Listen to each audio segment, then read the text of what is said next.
Hello learners, welcome to my channel enlighten knowledge. आज हम discuss करने जा रहे हैं determination of price and equilibrium under monopoly के बारे में। इसमें अब है मोनोपोली की कंडीशन में प्राइस को कैसे डिटर्मिन किया जाता है, साथ ही में आपका इक्विलिब्रियम पॉइंट कहाँ पर आता है। उसी के अकॉर्डिंग हम लोग दो अप्रोचेज़ की बात करेंगे इसी में भी, क्योंकि हमने पहले भी परफेक्ट कंपटीशन में आपको दो अप्रोचेज़ की ही बात की थी जब हम फर्म के या इंडस्ट्री के इक्विलिब्रियम पॉइंट को ढूंढते हैं। इसमें भी हम क्या है टोटल रेवेन्यू और मार्जिनल रेवेन्यू की दो कंडीशंस की इसमें बात करेंगे। सो वीडियो शुरू करने से पहले मैं आपको बता दूं कि आप मेरा टेलीग्राम चैनल ज्वाइन कर सकते हैं अगर आपको हर एक वीडियो की पीडीएफ फाइल चाहिए। उसी के साथ में आप मेरा फेसबुक पेज भी लाइक कर दीजिएगा, लिंक आपको डिस्क्रिप्शन बॉक्स में मिल जाएगा। शुरू करते हैं आज की वीडियो को। अगर हम बात करें कि determination of price and equilibrium under monopoly की, इसमें क्या होता है कि जो एक मोनोपोलिस्ट होता है वो ज़्यादा से ज़्यादा क्या करना चाहता है, प्रॉफिट को मैक्सिमाइज करना चाहता है। क्योंकि परफेक्ट कंपटीशन में क्या होता था कि आपका जो इंडस्ट्री है वही प्राइस को डिटर्मिन करती है, आगे सारी की सारी फर्म्स उसी प्राइस पर ही बेचती है। मतलब दोनों इंडस्ट्री फर्म एक दूसरे के साथ में पूरी तरीके से रिलेट कर रही होती हैं। लेकिन इसमें क्या होता है कि एक मोनोपोलिस्ट है, एक सिंगल सेलर की बात की जाती है तो वो अपने प्राइस को बढ़ा घटा सकता है अपने अकॉर्डिंगली। इसमें जब हम प्राइस की इक्विलिब्रियम की बात करते हैं तो हम देखेंगे कि ज़्यादा से ज़्यादा जो प्रॉफिट है मोनोपोलिस्ट को किस सिचुएशन, कहाँ पर, कौन सी कंडीशन पर हो पा रहा है। A monopolist will so determine the price of a product as to get maximum profit. एक मोनोपोलिस्ट है वो क्या करेगा, ऐसे प्राइस को डिटर्मिन करेगा प्रोडक्ट की ताकि उसको क्या हो, ज़्यादा से ज़्यादा लाभ मिल सके, प्रॉफिट मिल सके। A monopolist is an equilibrium when he produces that amount of output। एक मोनोपोलिस्ट इक्विलिब्रियम में कब होगा, जब वो ऐसी आउटपुट को क्या है प्रोड्यूस करेगा, वो वाली आउटपुट जो उसको क्या देगी, ज़्यादा से ज़्यादा टोटल प्रॉफिट देगी। मतलब ऐसा आउटपुट भी उसे क्रिएट करना है जिससे उसको ज़्यादा से ज़्यादा क्या हो सके, प्रॉफिट हो सके। A monopolist is also in the equilibrium in the short period. Short period में भी वो इक्विलिब्रियम में हो सकता है जब क्या हो, उसको कम से कम लॉस हो रहा हो। तो इक्विलिब्रियम पॉइंट हम इसका क्या है शॉर्ट पीरियड ऑफ टाइम में भी ढूंढ सकते हैं जब मोनोपोलिस्ट को कम से कम क्या हो रहा है, नुकसान हो रहा है। Under monopoly price and equilibrium are determined by two different approaches. इसी में भी हम क्या है प्राइस एंड इक्विलिब्रियम दो डिफरेंट अप्रोचेस के साथ में ढूंढते हैं। जो पहला अप्रोच है आपका वो है total revenue and total cost analysis, and second is marginal revenue and marginal cost analysis. तो पहले बात कर लेते हैं आपके total revenue and total cost analysis की।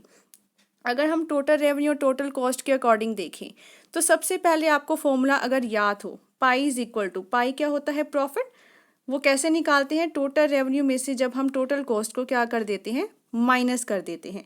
वैसे ही टोटल रेवेन्यू अगर ज़्यादा हो जाए टोटल कॉस्ट से, मतलब आपका जो रेवेन्यू है, आपको जो पैसे मिल रहे हैं वो ज़्यादा मिल रहे हैं लेकिन खर्चा आपको कम हुआ है, इसका मतलब क्या है, हमें प्रॉफिट होगा। अगर इक्वल हो जाए तो मतलब ना ही लॉस है ना ही प्रॉफिट है। अगर लेस देन हो जाए तो क्या होगा कि हमें लॉस होगा। तो यही तीन कंडीशंस को ही हम लेकर चलेंगे। Monopolist can earn maximum profit by selling that amount of, मतलब that amount of output at which, जहाँ पर क्या हो, डिफरेंस हो जो टोटल रेवेन्यू और टोटल कॉस्ट का क्या हो, मैक्सिमम हो। इसका मतलब क्या है कि जो आपका डिफरेंस निकल रहा है total revenue and total cost का, वो बहुत ज़्यादा अगर डिफरेंस निकले तो इसका मतलब क्या है, वो वैसी कंडीशन है जहाँ पर एक मोनोपोलिस्ट को ज़्यादा से ज़्यादा लाभ मिलेगा, प्रॉफिट मिलेगा। फॉर एग्जाम्पल, अगर मुझे रेवेन्यू हो रहा है 200 का लेकिन मुझे कॉस्ट पड़ी है सिर्फ 100 की, सो दैट जो 100 आया है वो क्या होगा, मेरा प्रॉफिट होगा। लेकिन इससे भी अगर ज़्यादा कंडीशन, इससे भी ज़्यादा प्रॉफिट अगर हम गेन कर सकते हैं, रेवेन्यू 300 आ जाए, कॉस्ट आपकी 100 ही पड़े, 200 हो गया, इसका मतलब क्या है, एक वो मैक्सिमम प्रॉफिट के बारे में सोचेगा कि कैसी कंडीशन, कहाँ पर मुझे ज़्यादा से ज़्यादा क्या है, इनका डिफरेंस में ज़्यादा से ज़्यादा डिफरेंस आपको कहाँ पर मिल पा रहा है, तो उसका जो प्रॉफिट होगा वो क्या हो जाएगा, मैक्सिमम हो जाएगा। बाय फिक्सिंग डिफरेंट प्राइजेस, अगर हम क्या है डिफरेंट प्राइजेस को फिक्स कर लें, बाय फिक्सिंग डिफरेंट प्राइजेस और by changing supply of that product, या तो वो क्या करें, प्राइजेस को चेंज करता रहे या अपने सप्लाई प्रोडक्ट को इंक्रीज या डिक्रीज करता रहे, तो मोनोपोलिस्ट एक ऐसी आउटपुट पर पहुंचने की कोशिश करता है ताकि उसका जो डिफरेंस होता है टोटल रेवेन्यू और टोटल कॉस्ट का वो बहुत ज़्यादा हो, ताकि उसको लाभ भी क्या मिल सके, ज़्यादा मिल सके। That amount of output at which monopolist earn maximum profit, जहाँ पर एक मोनोपोलिस्ट को ज़्यादा से ज़्यादा लाभ हो पा रहा है, ज़्यादा से ज़्यादा प्रॉफिट वो गेन कर पा रहा है, वहाँ पर उसका क्या हो जाएगा, इक्विलिब्रियम पॉइंट आपको मिल जाएगा। इसका मतलब हमें यहाँ से एक कंडीशन क्लियर हो जाएगी, जहाँ पर मोनोपोलिस्ट को ज़्यादा से ज़्यादा लाभ, ज़्यादा से ज़्यादा प्रॉफिट होगा, दैट विल बी हिज और हर इक्विलिब्रियम पॉइंट, वो उसका क्या हो जाएगा, इक्विलिब्रियम पॉइंट हो जाएगा। अब हम इसकी कर्व बना लेते हैं कि कैसे आपकी ये कर्व बनेगी।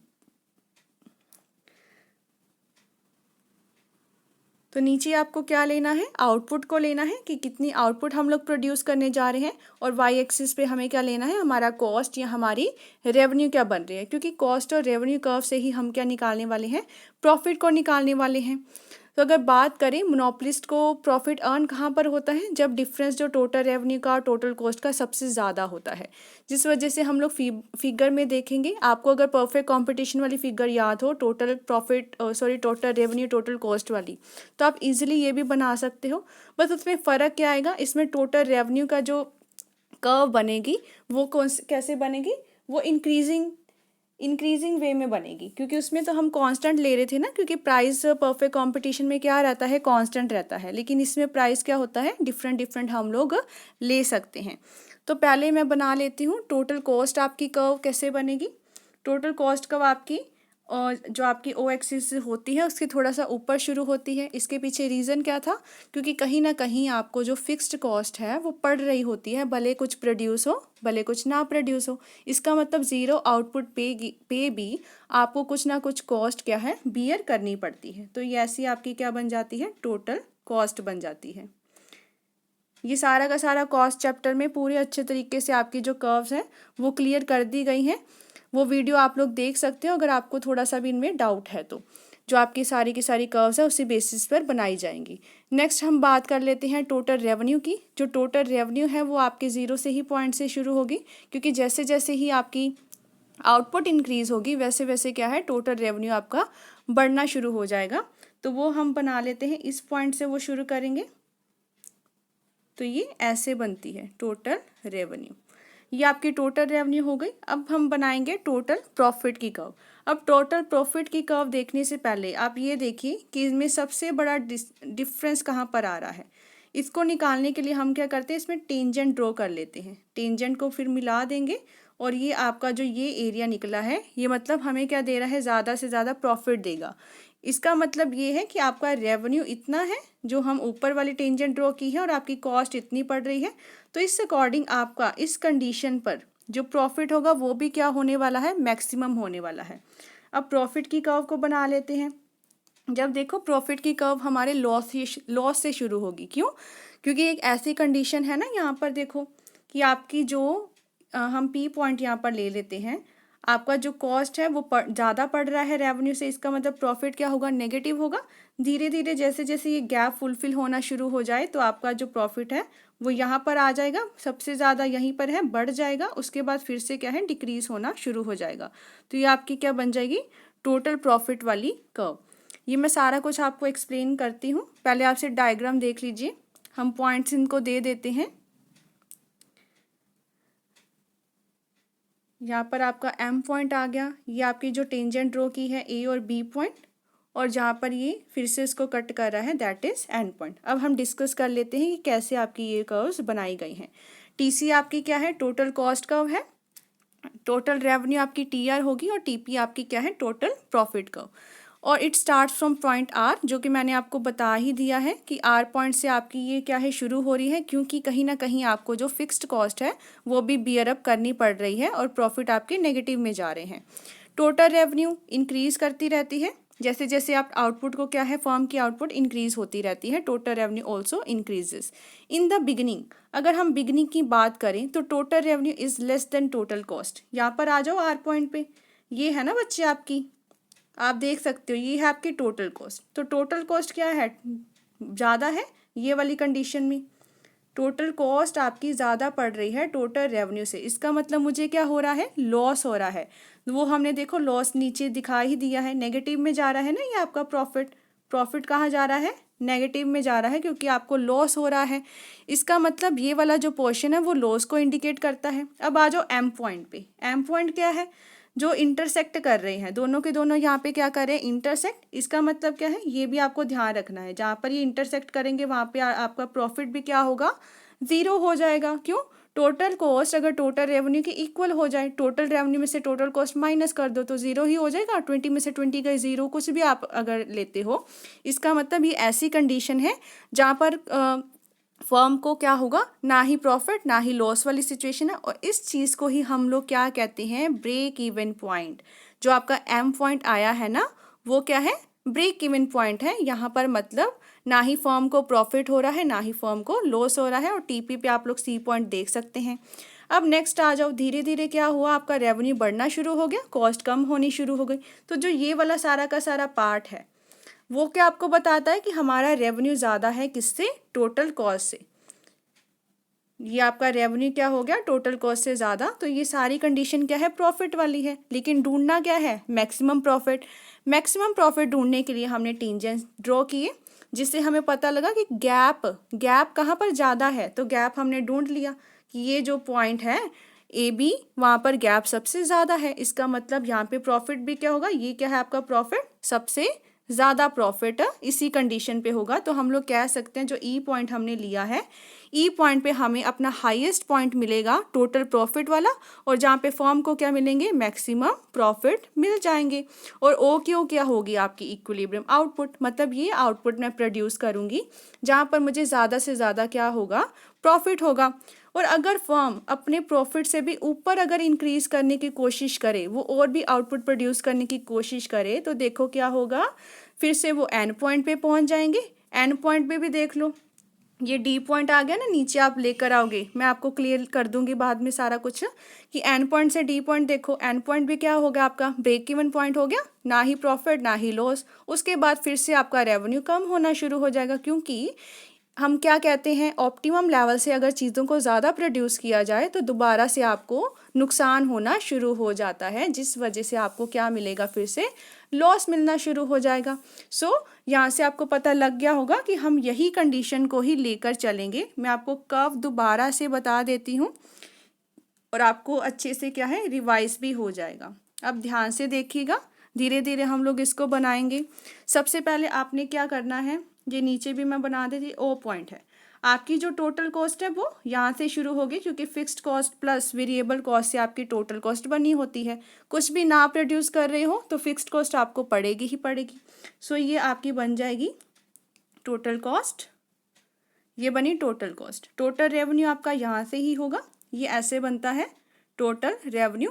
पहले पहले क्या होता है, धीरे धीरे इंक्रीज होना शुरू हो जाता है, फिर से क्या है, ऑप्टिमम लेवल के बाद थोड़ा सा कम होना शुरू हो जाता है।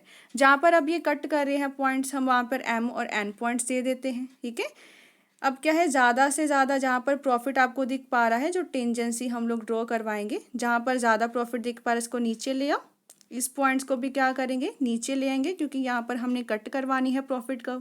अब जहाँ पर आपका देख पा रहे हो कॉस्ट ज़्यादा है रेवेन्यू से, मतलब आपको बिल्कुल प्रॉफिट नहीं होगा, लॉस होगा। तो यहाँ तक तो आपका लॉस होता जा रहा है। एम पॉइंट पे क्या हुआ कि ब्रेक इवन पॉइंट आ गया, ना ही लॉस ना ही मतलब प्रॉफिट। उसके बाद क्या है, यहाँ पर आपका प्रॉफिट सबसे ज़्यादा है जो हमने निकाला है। उसके बाद फिर से आपका जो ब्रेक इवन पॉइंट आ गया, उसके बाद लॉस आना शुरू हो गया। तो जो ई पॉइंट आपको मिल पा रहा है, ये आपका ए बी हो गया। ये आपको जो ई पॉइंट मिल पा रहा है वो क्या होगा, आपका इक्विलिब्रियम पॉइंट माना जाएगा। मतलब इक्विलिब्रियम आउटपुट आपकी ओ क्यू हो जाएगी। ई आपका हाईएस्ट पॉइंट है जहाँ पर फर्म को क्या मिल रहा है, मैक्सिमम प्रॉफिट मिल रहा है। तो दैट मीन्स यहाँ पर ये ऐसी कंडीशन है जहाँ पर टोटल रेवेन्यू ज़्यादा है टोटल कॉस्ट से और मैक्सिमम भी है। आपका रेवेन्यू मतलब बहुत ज़्यादा है आपकी टोटल कॉस्ट से। तो यहाँ ऐसी कंडीशन पर हमें क्या मिलेगा, प्रॉफिट मिलेगा। तो ये तो आपका कंसेप्ट था टोटल रेवेन्यू और टोटल कॉस्ट एनालिसिस वाला। आगे आपका marginal revenue and marginal cost analysis वाला भी कंसेप्ट होता है। कर्व्स हमने पढ़ी ही है कि दोनों की दोनों कर्व्स क्या बनती है, मार्जिनल और एवरेज रेवेन्यू वाली। आपने रेवेन्यू चैप्टर में ये कर्व्स को डिस्कस किया था। मैंने सारा कुछ बताया है कि मोनोपोली वाली कंडीशन में आपकी जो ये कर्व्स हैं ये डाउनवर्ड स्लोपिंग बनती है। उसके पीछे सारा का सारा हमने रीज़न भी डिस्कस किया हुआ है।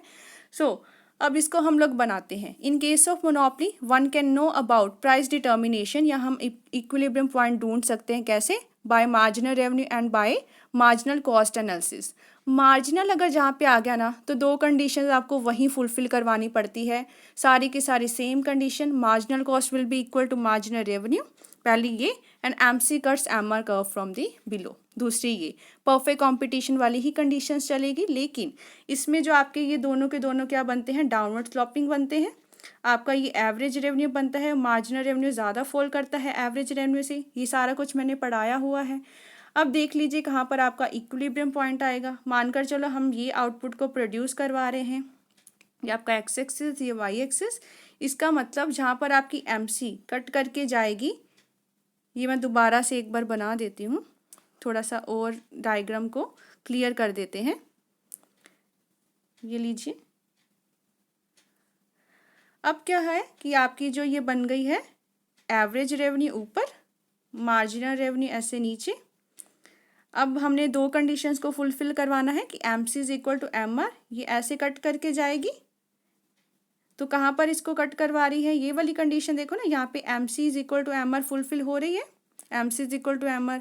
और सेकंड कंडीशन भी फुलफिल हो रही है कि MC MR को नीचे से कट करके जा रही है। तो ये पॉइंट आपका क्या आएगा, इक्विलिब्रियम पॉइंट आ जाएगा। जो आप आउटपुट निकालोगे वो आपकी इक्विलिब्रियम आउटपुट हो जाएगी। तो मार्जिनल रेवेन्यू और मार्जिनल कॉस्ट वाला कंसेप्ट बस इतना सा ही है कि आपकी जो ये वाली कंडीशन है कि MC is equal to MR and MC comes MR from below, ये आपकी क्या बन जाएगी, इक्विलिब्रियम पॉइंट आपका बन जाएगा। एवरेज और मार्जिनल रेवेन्यू कर्व्स आपकी क्या बनेंगी, डाउनवर्ड स्लोपिंग बनेंगी। E आपका क्या हो जाएगा, इक्विलिब्रियम पॉइंट, और OQ क्या हो जाएगी, आपकी इक्विलिब्रियम आउटपुट हो जाएगी। आगे हम इसके टाइम एलिमेंट्स के बारे में नेक्स्ट वीडियो में डिस्कस करेंगे कि short run period of time में क्या क्या आपको मिल सकता है मोनोपोली की कंडीशन में, और long run period of time में क्या क्या मिल सकता है। तो आई होप आपको अच्छे से क्लियर हो गया होगा ये दोनों की दोनों कंडीशंस। कोई भी डाउट हो तो आप मुझे कमेंट सेक्शन में पूछ सकते हैं।